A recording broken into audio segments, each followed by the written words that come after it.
Good afternoon and welcome to the Joy Show, or good morning and great evening. Depends where you are in this wonderful world of ours. I'm Barbara Schreiner Trudell and I am your host. And Joy for me is an acronym meaning just one you. And today we celebrate pride and we celebrate all beautiful things about love and beauty and being authentically who we are. But let's begin with the land acknowledgement. We work, live, and play on the historical and traditional territory of many First Nations. And as we gather on Turtle Island, we as settlers are grateful for the opportunity to meet here. And we thank all the generations of people who have taken care of this land for thousands of years. We include the Métis, Inuit, and all Indigenous people. We're also acknowledging that as we continue to grow and expand on these land, there is still unresolved and dangerous inequality and discrimination toward our BIPOC and 2S LGBTQ plus family. And by making these acknowledgments, we strive to be allies and take an active part in reconciliation. We recognize our oneness, we realize our history, and we choose to create a new reality. We are one. Well, today I have two remarkable guests. But first, Melissa. Melissa is a creative, a person who cares deeply about the inner journey, brave spaces, and of course, doing the work. And her soul comes alive when creating and connecting with others. Spiritual direction, companionship, embodied arts and exploration, creating ceremony, speaking and writing are all the ways she expresses herself in the world. The common thread that connects her services is the heart. She's one of a kind. Well, and I'm in awe of her parenting style. She's a remarkable parent. She's a queer woman who is raising a remarkable transgender teen, and she brings out love wherever she goes. And I am so delighted to have Melissa, but also Charlie with us on the call today. Hello, Hi. welcome. Hey, thank you. We're happy to be here. Oh, so glad that you're here. Tell us a little bit about um, transgender. Like, I know there's some people probably who come on the call who are not quite clear what that means. Maybe you can give us a little bit more information. Yeah, I think transgender is just an umbrella, and there's so many more things to transgender than we think of it. Mhm. So, what Yeah, does it so mean? I, Oh, go I would ahead. stretch Yeah. I would stretch I would stretch that a little bit to talk about this idea of binary. Yeah. So many of us were raised that there's binary, meaning boy or girl, for example, Yes. and yet already we know that that is not fulsome, in that there's approximately 1% of the population who's born intersex, which Right. means that they're biologically having anatomy that has been um, coined or described as male or female. So we Hmm. already know that there's that additional experience in biological sex assignment. Yes. And so that's a piece of or an example. When you were talking about the land acknowledgement, that's an example of how quickly we just erase an experience, or we say that thing that's naturally here is somehow not natural. Yeah. So the first piece with transgender would be to understand the word cisgender. And cisgender is where you're born as a baby, the doctor looks at you and says, you are a girl, and you grow up and you are taught by society what a girl is and how a girl behaves, and you grow up and you confirm, hey, basically I identify with that experience. And that Yes. would be cisgender. And it's Hmm. really important from my perspective to have a word called cisgender, because Yeah. then the experience of transgender, which, like Charlie awesomely explained, is an umbrella for many experiences that are not that. Okay. And Hmm. so what that can look like in part is transgender. Hey, I was assigned a gender at birth, and Hmm. my heart and my mind do not identify with that gender. But I identify potentially with the opposite of that. And really, male and female are not opposite. They're boxes.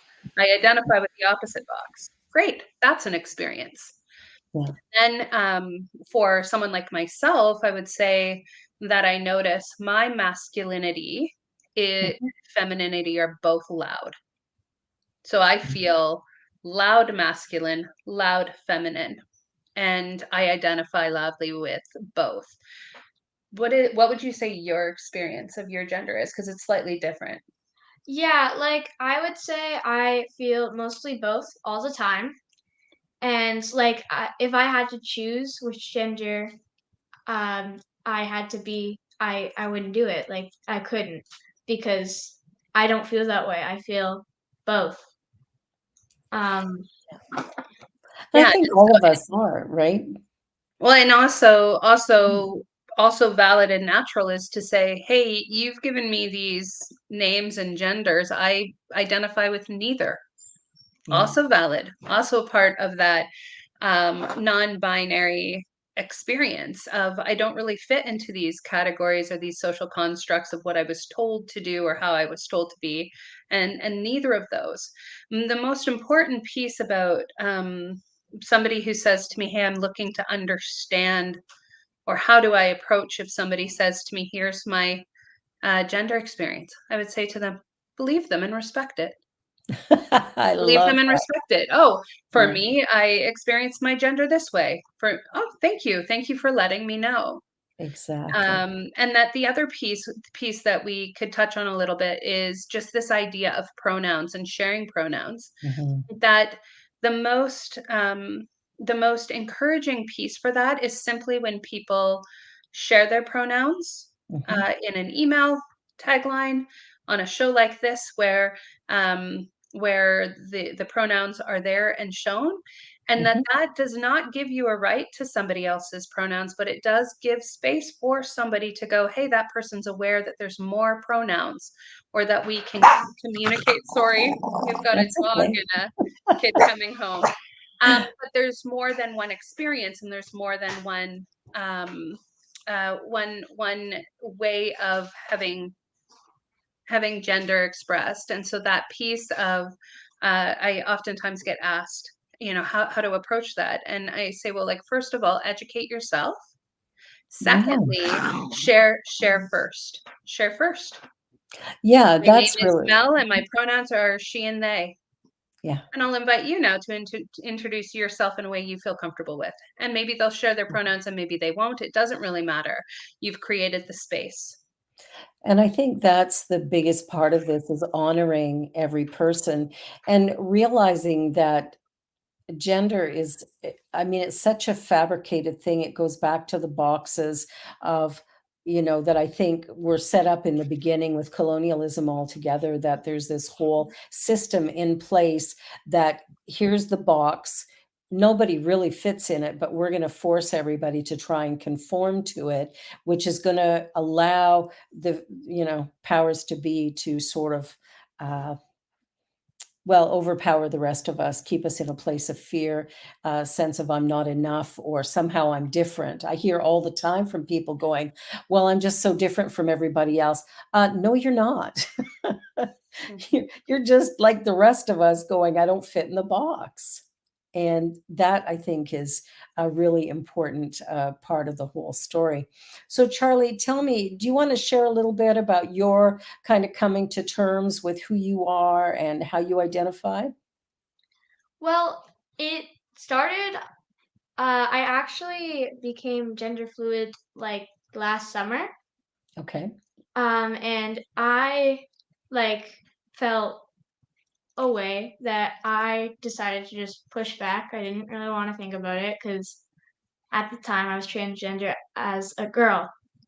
Hmm. And then I went to this LGBTQ camp, Yeah. and I got to like meet more people like me, Mhm. and it was really amazing. And then I finally like let that feeling that I've been having come through, and I realized that I wasn't just a girl, I was both. And Awesome. And how did that feel? that felt amazing to like come to terms with myself. Yeah, good for you. And being able to do it at a young age is so powerful. I look at myself and go, man, it's taken me 66 years to try to figure myself out. So good on you. And, that goes back to your mom who has created the space for you to be who you are. Because I gather mom took it fine. Yes. Yeah, of course. Now, what about your experience at school or whatever? Have there been any challenges for you? What's that been like? Yeah, there have been some challenges with people not respecting my pronouns and stuff like that, Hmm. but I just, stay away from those people and I lean into more of the people who accept me, Perfect. and that helps a lot with school. And what about teachers and stuff? They're good? Oh yeah, all of my teachers mostly are supportive and use my pronouns. Awesome, awesome. I think, the world is starting to change and people are starting to understand that there's 8 billion people on the planet and all of us are unique and special. And to put us all in one box that we have to be this or that, I think is just so um, painful. And it's causing a lot of harm for a lot of people. And that's kind of sad. It sort of explains why our world looks like it's broken. I don't think it's broken. I just think it's hidden. And, if we start talking about these things, it makes a big difference overall.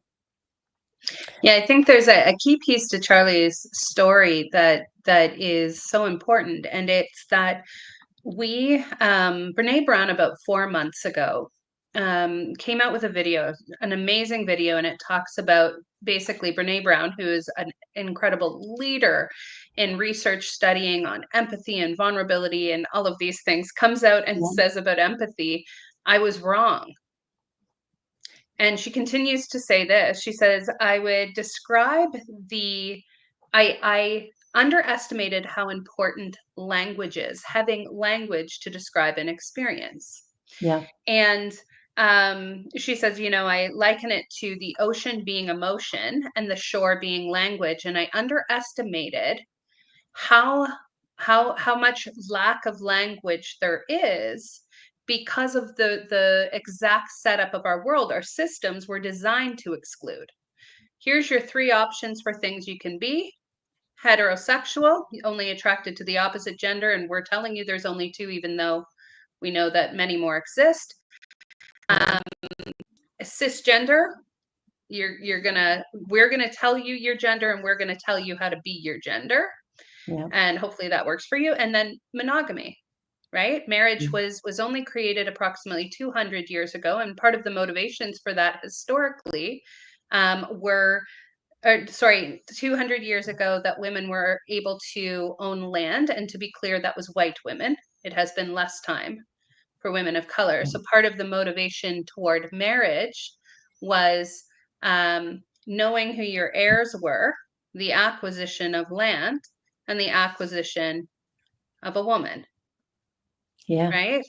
So that does not mean marriage can't be this beautiful, wonderful thing, but historically that was also tied to it, this sense of ownership. So if we don't know any other ways, we simply do what we know. And Yeah. so for me, what's key with Charlie's story is the ability to have language to go with their experience. And Brene Brown says, basically, most people, when you ask them what emotions there are, it's maybe sad, mad, angry, something like that, or Yeah. happy, sad, angry.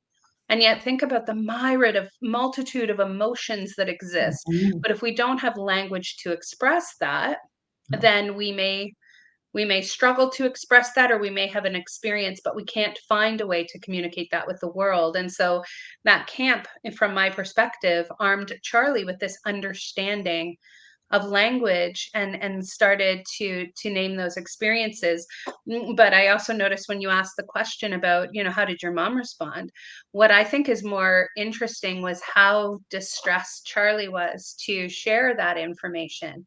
And it had Oh, nothing to do absolutely. with fear of me. It had to do with understanding our bigger world and how that works, and just what that meant to, quote, not pass, was what they said. Well, I'm not just going to look like a girl anymore. I am going to look like the both that I am. And Yeah. that's not widely accepted yet. No, it's not. And I'm glad to see that we're having conversations like this so that we can deepen understanding so that people who don't know can begin to figure it all out. I know some people are having difficulty with, non-gender bathrooms. Every now and again, I'll hear somebody go, where am I supposed to go? Well, it's a bathroom. If it was in your house, everybody would share it. So what's the big deal? So I think there's a lot of learning that needs to happen. And the more conversations like this that we have, the better that's going to be. I'm learning. I'm just glad I have a teenager because they know everything. Mm, Do you remember when you were a teenager, Mel, and knew it all? I do. I do. Yeah. To go back to those days. But the truth is, you do know a lot, Charlie, and you know a lot more than we do. And you really are a teacher for both your mom and for me and for anybody who's listening, because we have not walked in your shoes. And so sharing your story is really important because people need to know that who I am is sufficient to life. I don't need to be anything else, and I don't need to people please. Do you feel comfortable just sort of, sometimes being on the outside because people aren't sure how to connect? Yeah. Like I think um that like some people can be super rude and stuff, but like other people can be super kind and loving, and those are the people you should lean into more and I lean agree. out of the rude, mean people that don't accept you for who you are. I think they don't accept you for who you are because they haven't accepted themselves for who they are. I really think those hurts come from that self-hatred. If I don't like me, I can't possibly like somebody else. And we've been living in a world that's all about competition.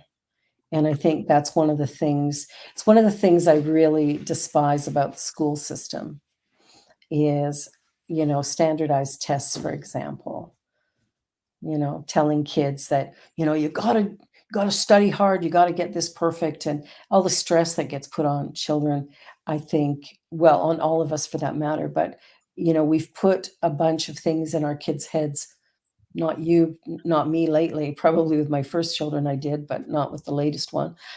Get smarter as you get older. But getting to that place where we disagree with the school. Like I've gone to the school a few times and had conversations because what they're suggesting is really creating a bunch of soldiers, I guess, people who conform to the norm rather than stand out.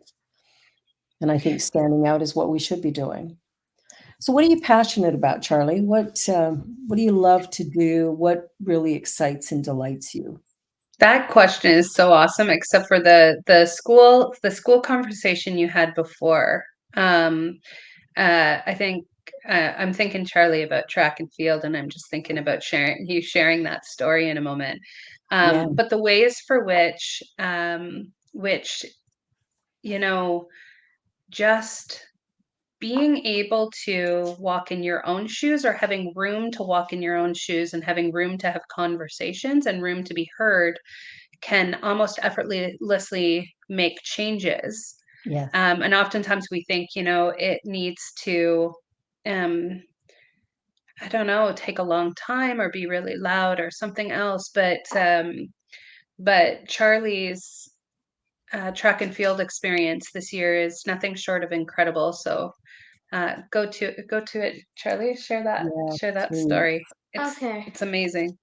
So what happened is for track and field you have to choose boy or girl, Mm. and I didn't want to do that. So there was this form that we had to fill out so that we could actually go and track and field. And I wasn't filling out that form, so my gym teacher. Pause for a minute though too. And Charlie did come home and share with us, "Hey, I'm stressed. I'm anxious. I'm being asked to pick a team. I don't fit either of these boxes." And both their dad and I said, you kind of get to pick and choose in life what hills you want to die on, what energy you want to put in. And Yeah. so we just gave support and permission to not have to put energy into this one. You just don't have to do it. You Yeah. don't have to go. You don't have to do it. This is track and field. But what I did notice in those moments was that there was a sadness on Charlie's face because they do like participating and they do want to be a part of it. And that I underestimated, like I said at the beginning, the power of staying communicative and in dialogue where there is a level of openness. So the person may not understand, but they are aiming to understand. There's value to staying in dialogue. And so Charlie was doing some good dodging of the teacher for a multitude of weeks, and respect to Charlie for that, because like you said, you saw them every day at school. Yeah. Yeah, I had gym almost every day at school. Okay. Yeah. So respect on dodging that well, but then continue. But then my teacher pulled me aside one day and asked, like, do you want to do track and field? Like, is there a reason you don't want to? And I just said, like, I don't want to pick a gender to do it with. And so my teacher created the open category for me. And then a few weeks later, I found out that another kid joined the open category. Awesome. That's how And change happens. Be you. incredibly so. That by the end of the day, Yeah. hey, I kind of view myself in the middle. So you asking me to choose, like I can't, because I'm not either of those things. Yeah. But the suggestion, to create open space resulted in coming back by the end of the day to say, yeah, we've created a new category called open.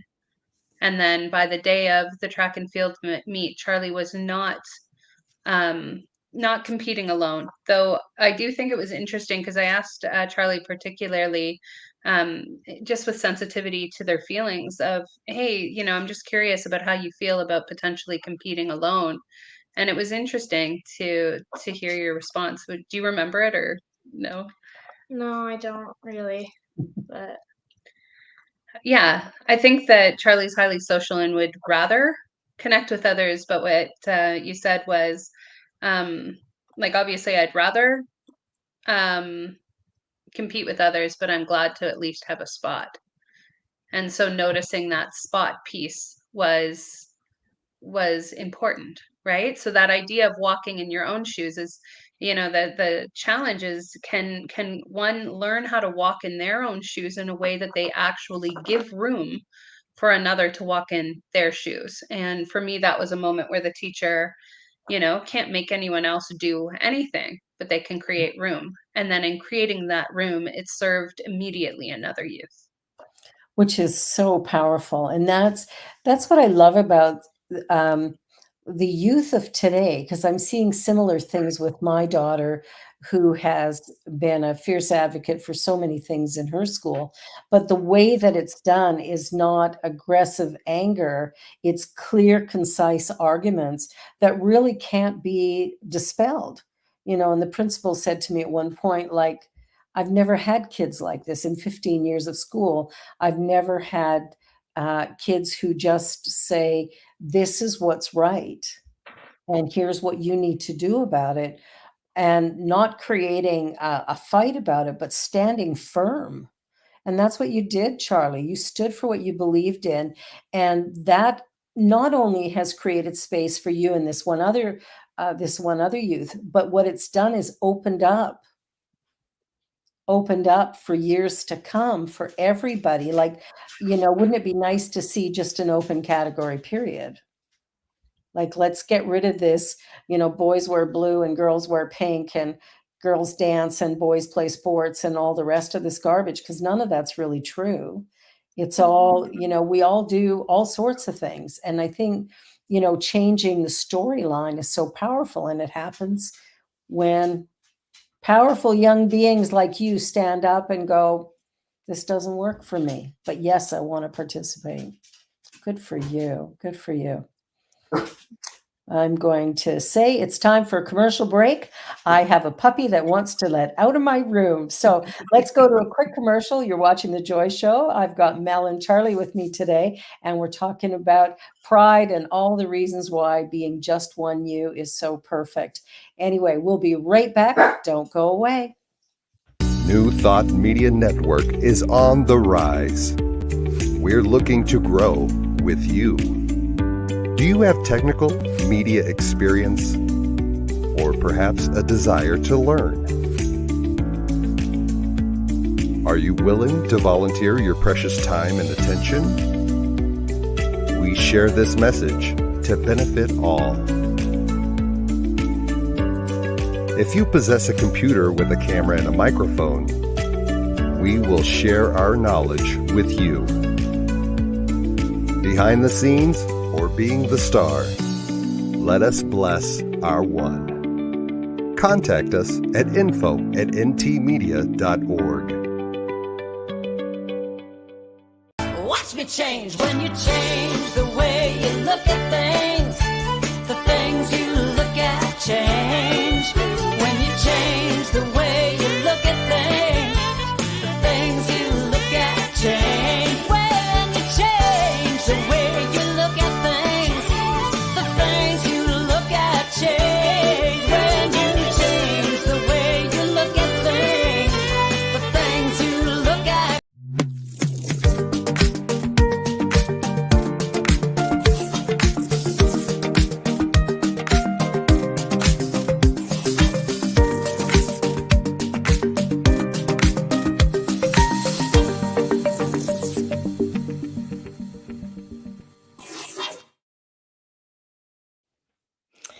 And we're back. This is a Joy Show, and we have Mel and Charlie with us today, and we're talking about all things fluid. Let's stop talking about boys and girls and him and her, and let's just talk about human beings having a life that fits, whatever that looks like. I like that idea. Do you have an idea of what you want to do with your life later on? Have you got a plan for the future? What kind of work you think you want, or No, I don't have a plan for the future, but like I don't really even know what kind of job I want to do, but yeah, I would love to do something with like art or like drawing, that yeah. kind of thing. Awesome, awesome. And you know what? It only took me to age 42 to start doing what I love. So you got lots of time. I figure many people do a number of different things throughout their lives before they get to, I don't know, the place they want to be. And some people get there right quick. They just know. What about you, Mel? How has your journey been to sort of finding your true, authentic self and your purpose?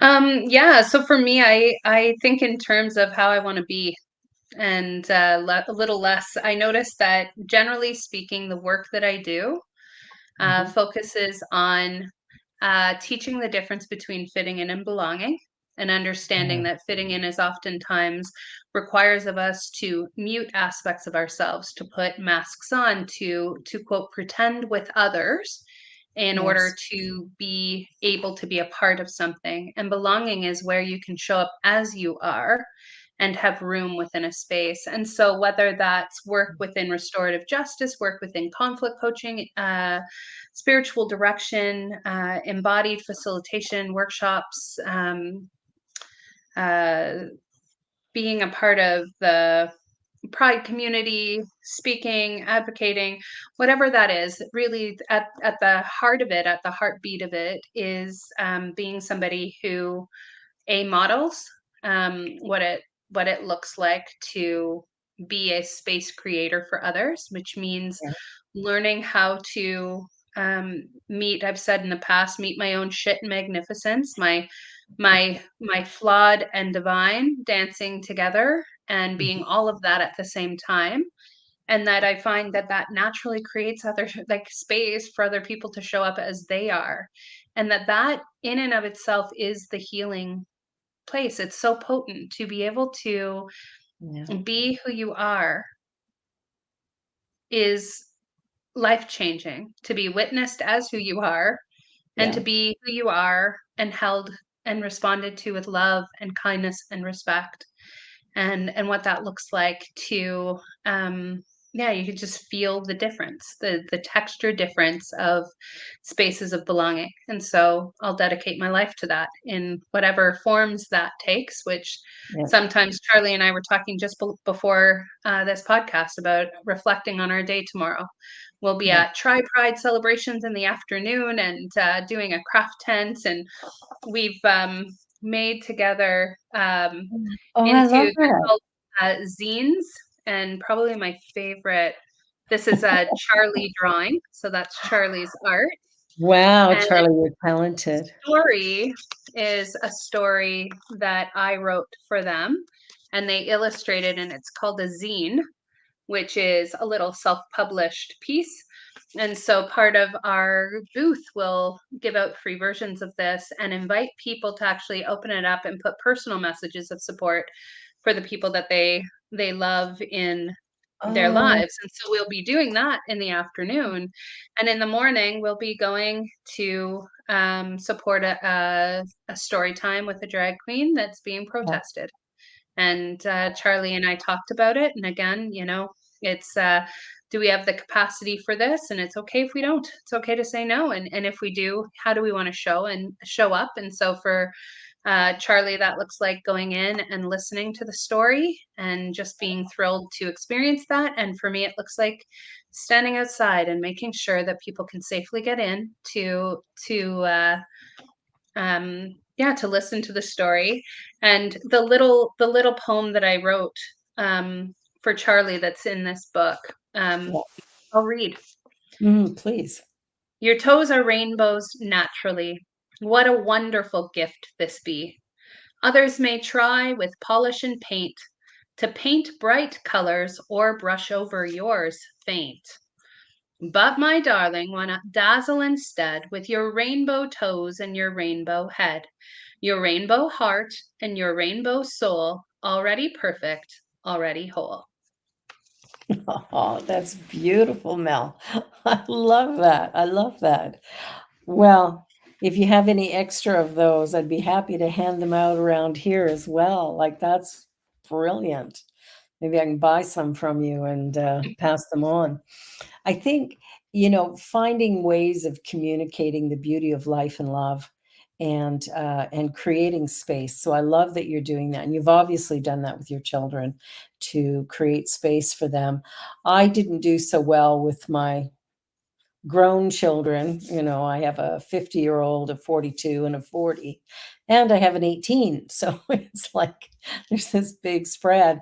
But I learned a lot in parenting the first three, and I think I've done a much better job with the last one. One of the things, and I don't know, Mel, if you ran into any challenges with the school around, how Charlie identifies, or if there was any issues. Um, I found that as a parent, it's so important to stand up for your children and to be that voice with them, not for them, but with them when they stand up for themselves, and to not buy into the stories that teachers and principals will sometimes tell. Um, have you run into any issues, or have you been able to stand well with your kids to be that ally, really? Yeah, I've noticed that with Charlie, they've taught me a lot about what it looks like to stand with Mhm. and to continue to tap into checking in with Charlie about their needs. What are your needs? And it's meant that I've had to do a tremendous amount of work that is mine to do about my own feelings and emotions so that I don't hijack Charlie's experience with my emotions, Right. but rather give room and space for them to navigate and see that they can navigate what they are doing Mhm. and with support. And so for me, I actually, if we just look at the track and field Mhm. experience, I know that I could not have navigated that as well as Charlie did. I know that I couldn't have. No, I Um, couldn't have and either.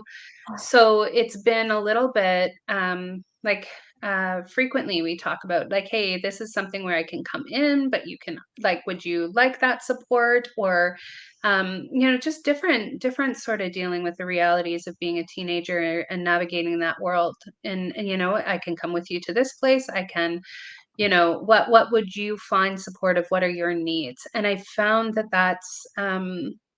that's the key piece in keeping the power with the person who's having the experience versus, I think we think advocating can be, about being a voice for, and so being a voice with has actually meant for me what feels like taking a back seat, Very but much. that it's not static. It switches all the time. I'm here with you. I'm standing with you. I will hold you for hours when you're sad. Yes. And how do you want to handle this? And that, to be frank with you, their judgment's just been better than mine. I'm Rolodexing through my head some of the experiences they've navigated, and their wisdom is intact. So I wonder, actually, if part of the empowerment piece is reinstilling that place of trusting yourself. What do you need? And not aloneness with, but With not for. very important. And seeing how Charlie has just come into a place of being, for myself, I was sharing before the show, I only came out 3 years ago, and I'm 1,000% sure that watching my child on the front lines was part of the reason why I got the courage to not have them stand there alone. But it's been an incredibly challenging experience and an incredibly beautiful experience. Like Charlie said, it's like learning how to let people in so that you can also let love in. And that when Mhm. we're like, for me, I describe in my writing that growing up, it was as though I was always living my life 12 feet away from who I really was. Like I was watching my avatar do life like I was supposed to, be Yes. who I was supposed to. And that at sort of the peak of looking like I had it all together externally would have been the peak of self-abandon. And somewhere in there for me, my personal journey was that I got to uh-oh, that I got to that dark point um, of if I can't be me in this world, then I'd rather not be here. And I'm definitely not going to have my child on the front lines alone. And Charlie and I have talked about that whole what it feels like to not be able to be yourself. But when I reflect on my growing up experience, I grew up before there was social media and cell phones. My Mhm. grade 9 computer class still had typewriters. And when I reflect on that experience, I'd have been coming out to be alone. Of course, there was many of us who had queer sexual orientations, gender identities, ways of being in the world, but we didn't have language. We definitely didn't have space, and the narrative of wrong, bad, sin was so loud that to have come out, I give myself just such gentle generosity. Of course, I wasn't going to come out, and for Yeah. who and for what? To stand there alone, But if we don't create space, right? So that's part of allyship, is creating space so you don't have to push That's for right. it. And part of this experience is learning how to stand up to say, actually, no, I'm here and I exist. And all those things that were natural, like I think about at the beginning when you did the land acknowledgement. And when you were talking, I was thinking, yeah, so we came and we said, these ways of being, right? I want to acknowledge first, I am not Indigenous. And so if any Indigenous person says to you, what Mel said about two-spirited people is wrong, or it means this for me, please honor that Indigenous experience and voice. So I share my understanding of that, but please honor whatever Indigenous voice speaks more fully and wholly to this. But the idea of two-spirited, and part of the reason why it's being moved to the beginning of the acronym as we start to acknowledge that, is because we as settlers came in to a place where this two-spirited experience of diversity in gender identity, in spirituality, in sexual orientation was understood to be sacred and vital and important. And part of the reason why Non-Indigenous folks would not use the word two-spirited to describe themselves, is because we haven't the understanding. So that language piece is key. So I both name that and know that my understanding is so limited Yeah. to what true understanding from an Indigenous lens would be. But I would suggest that because we erased some of that language and some of those ways of being, we lost some of this richness that was natural. It was always there. It was Mhm. always there. And it was natural until we said, no, this can't exist. Yeah. And you just need to pretend. We would rather you pretend, you know? And one of the things I would say that I've been learning in some of the advocacy work that I do, particularly in schools, is that folks seem to be more offended by the idea that there's choice and change. And I would suggest that when one's worldview is given to them, this is who you will be, this is how you will be, this is what you will do to be safe, okay, and good, then you don't have room for who you are, and you will spend this journey not knowing who you are, or being afraid to be who you are because who you are doesn't fit this narrow exclusion. Our systems are designed to be exclusionary, right? So they Yeah. exclude, and then you have to figure out what meaning or matter you're giving to that in your life. And so that's part of the reason why it's perfectly okay to question at any point in your life anything. And it's also perfectly okay for someone to say, yeah, I don't want to share these aspects of my identities in this Absolutely. space, Yeah. or I will share it in this way on this day. But that the experience, yeah, it's incredibly layered and challenging, but the gift of being who I am in the world, and the gift of having someone like Charlie who just defies all of those limited thinking spaces, is that they teach me how to be myself in a world where really, I think one of the things I said to them, though I hadn't fully embodied it, and then they decided to take what I said and embody it more fully, is that no matter who you are, someone's not going to like you. So at least in this world, you can be yourself. And we had a conversation, and they said, yeah, like you told me that. And I was like, ooh, I got to start taking my own advice here, because you are embodying that to a higher degree. But it's amazing what happens when we give one another room to be who we really are, and how much love and beauty there is in that diversity. Yeah. It's what makes life interesting. You know, if everybody was just me, well, that would be a pretty boring world to live in. Seeing the differences. I've learned a while ago about these, what is it called? The human library, I think is what it's Mhm. called. And it's where two people will sit and one person will share their story and the other one will listen.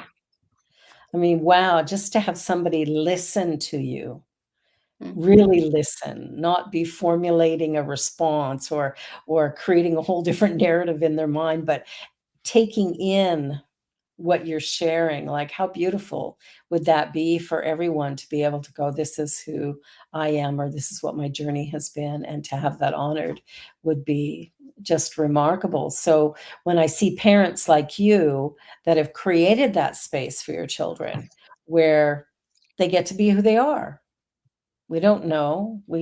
Nobody knows. I mean, this is one of the things I keep telling my daughter when, she gets into a place of going, I just don't know, is like, nobody knows who you are. So anybody who throws a judgment, a criticism, whatever at you, they're not actually speaking to you. They're speaking from themselves, and they don't know you. And so they couldn't possibly be, factually addressing you in that way. And so it's up to you to just not take it and allow them to keep it for themselves. Right. And I think just creating space for people to be able to, take what feels right for them and to leave the rest. And like you said, Charlie, to be with the people that sort of enrich your experience in your life and create opportunities for you. And then those that are hateful or destructive, it's like, well, thank you for sharing, and have a nice day. I think that is a really powerful thing as well, to love our enemies And what I mean by that is to accept that they must be in incredible pain. And so I'm just going to honor your existence and keep you at arm's length. I think they call that loving from the balcony, right? Well, hope you work through that. I'm going to go over here because I don't need to work through that with you. Exactly. I don't need to educate you. I don't need to listen to your hurt toward me. No, just no, thank you for that. I was thinking though, if there was one thing as a parent that I would want to say, particularly because I work as a part of a program called Back Talk, which is oftentimes with unsheltered queer youth. And I hear 15 to 29, and I hear story upon story of being unsheltered due to rejection from parents for gender identity and sexual orientation. And this is what I would really, really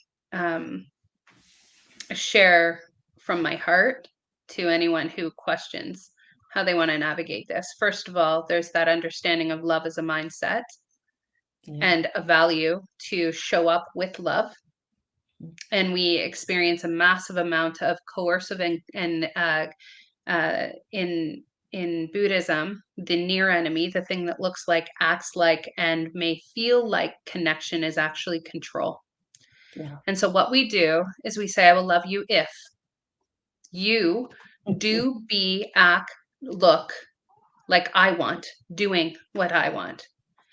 And what I would want parents to know is that if that's how you are conditionally loving your child, you are creating the perfect conditions for which they will still experience all they're experiencing.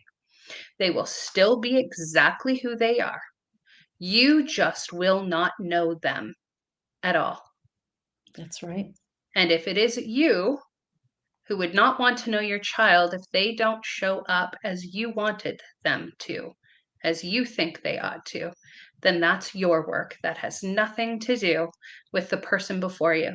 But that is how transactional, shallow, and meaningless our existence are, because like you said, we are so afraid to touch into ourselves that we fear if we cannot touch into ourselves, how are we ever expecting to be present to the experience of another in an expansive way? And so we forfeit all that's real for our narrative of what is right.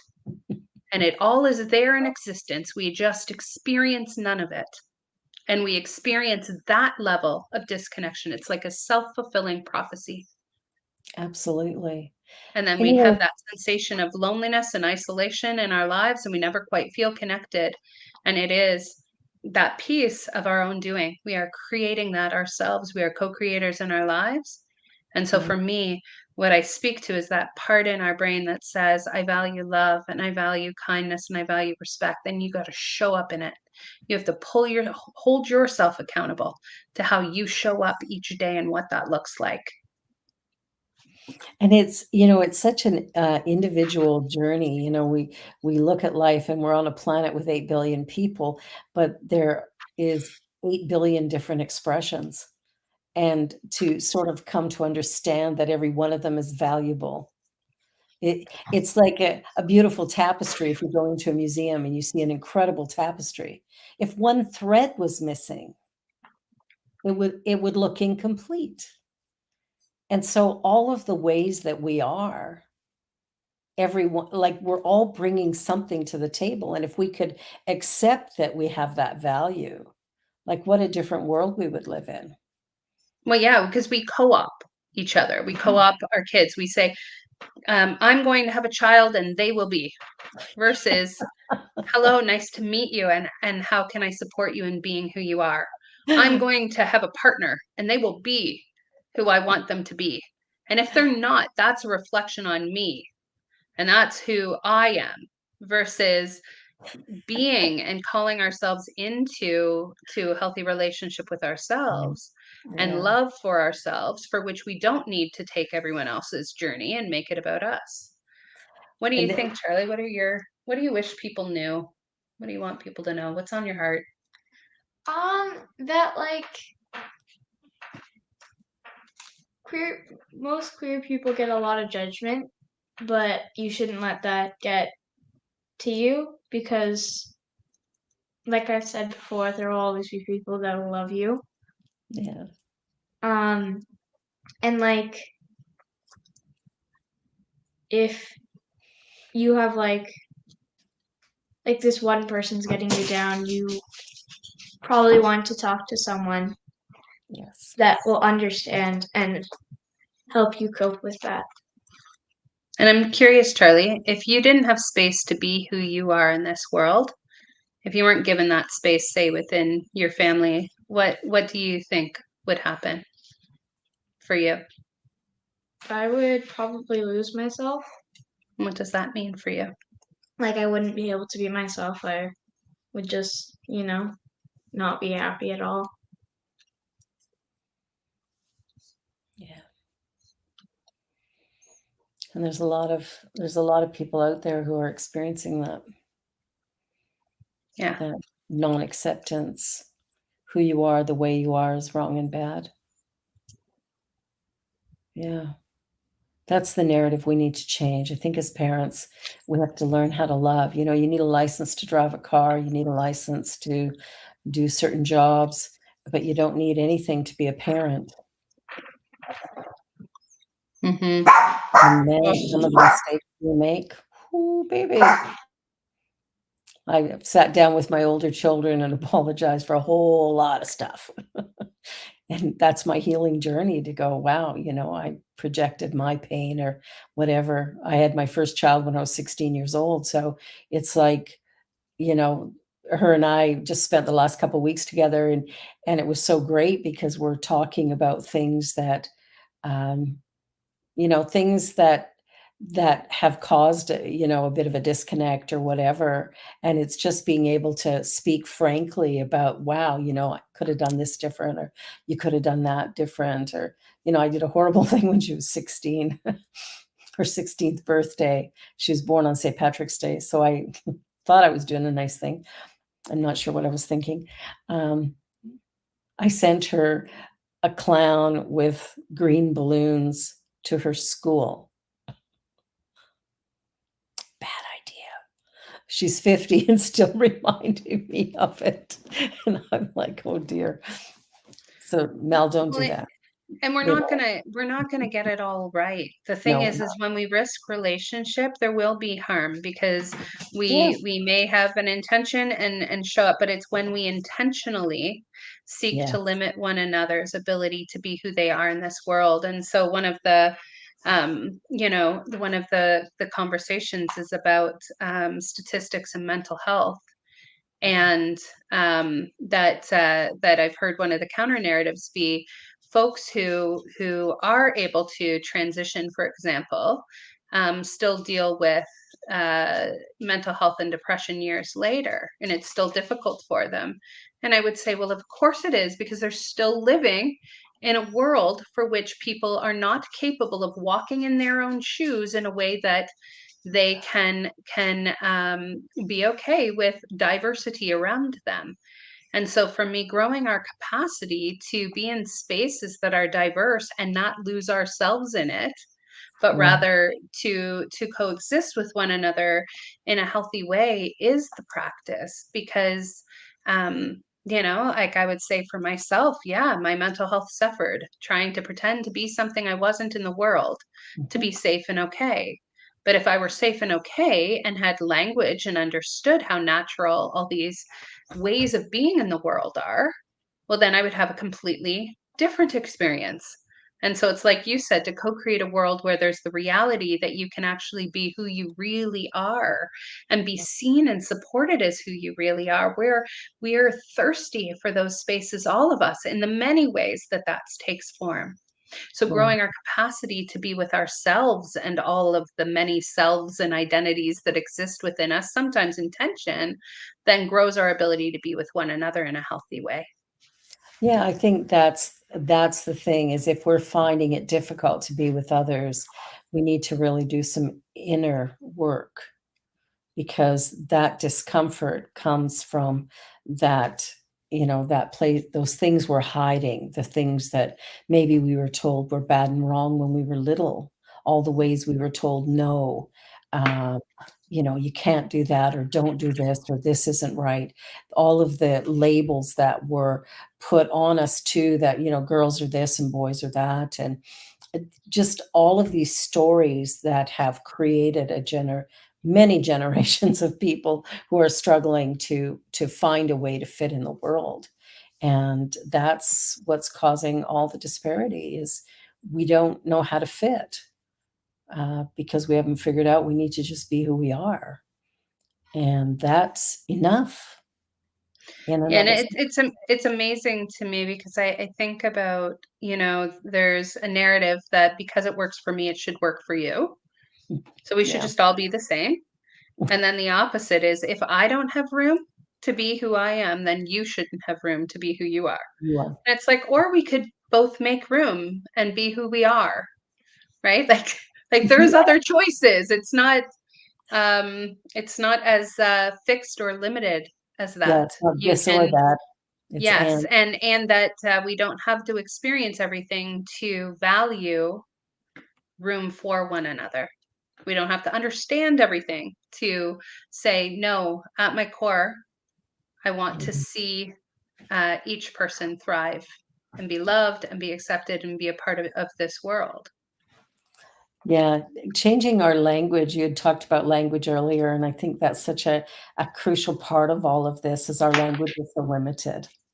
It Hmm. has been created to create more of the competition and conforming and trying to fit in, and there isn't really an expression of language that allows us to just be more fluid in life and to realize we're here to experience being, and it's not about doing or anything else. It's just about showing up, and what does this day mean to me, and how can I be in it as fully as possible? And the only way I can do that is if I have some level of self-understanding and self-love and care. Then I have the capacity to bring that to the people around me as well. And that's the journey we're on, is to stop fearing each other so much. Well, and to really, really check ourselves. If I'm caring so much about what somebody else is doing, what about myself am I avoiding? What is Exactly. it within myself I don't want to see or experience Absolutely. that I'm going to try to dictate to another who and how they should love, Yeah. what they should look like, what they should wear, how they should be in the world, how they should do relationships, how we should do this, all in that way where we are impressing that on another Yeah. and Control freaks. doing that masterfully to avoid having to look at ourselves, take responsibility and accountability for how we're showing up. How are my values showing up? Yeah. Am I showing up in what I say I genuinely believe in? Am I Yeah. doing my own work? Hmm. Yes. And that's the thing, is doing our own work. Like when we get triggered, which we will, then in that moment, instead of looking at whatever's in front of us, that we're blaming for the trigger, but to go inside and go, wow, what am I feeling? What have I touched here? What part of me is ready to heal? I think when we've been triggered, there's something that's ready to be revealed and healed, and we can expand ourselves. So this has been wonderful. I am so grateful to both of you. Charlie, you're a rock star. You're going to do great things in the world, and your art is beautiful. I think you Thank you. already are an artist. So that'll probably Absolutely. form some part of what you do in life. And Mel, Parenting 101, you've got it. It's so important, creating safe space. So thank you both for being here. Thank you, everyone who is watching. Be sure to like, share, and subscribe. And do comment if you have ideas, fears, doubt, worry, whatever about your life. Reach out. We're here to continue conversations that allow for opening. Have a great weekend, everybody. See you next time. On behalf of everyone at New Thought Media Network, thank you for being a member of our virtual family. Your financial contributions help share the New Thought message with people from around the world. Please visit and contribute at www.ntmedia.org/donate. New Thought Media Network. Come be you. And please like, share, and subscribe. Until next time, peace and blessings.